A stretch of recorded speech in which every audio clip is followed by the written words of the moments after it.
而生一师，必待中月，天地始交，阴阳离合，水温而得，日宣而真，万物抽芽，气候何许？此即太卦之小象也。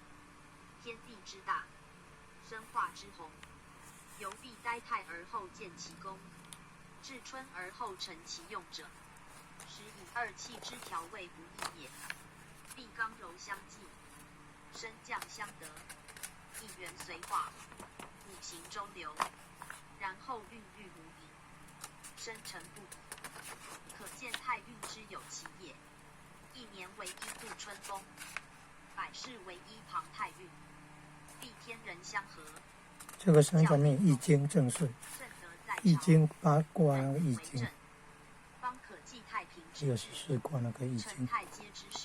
正是证明了正解释的是易经正式可以搜寻善修图书馆网络搜寻善修图书馆，有丰富的儒释道三教之参加资源，典籍也很丰富，也有英文的文章、英文的书，还有绘图，古代的书，绘图的，劝善书籍，画画的。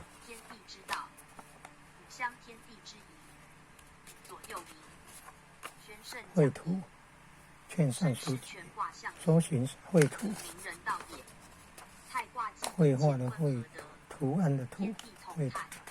以生成万物，长养万民，得居天地之中者，并称三才之人，亦当体天地之人，成天德之道，化行天下，以教育民，治成天下，以利养民。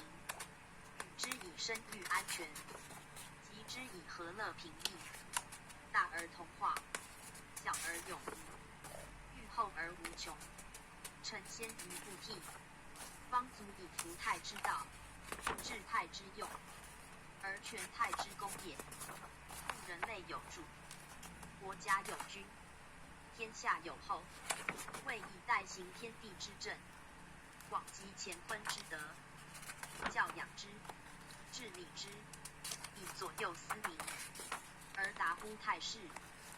此故天之所命，而赖有人以顺承之。正如鲲之河潜，得之顺天，无为不治，无屈不达。故天道因人而见，亦教因人而行。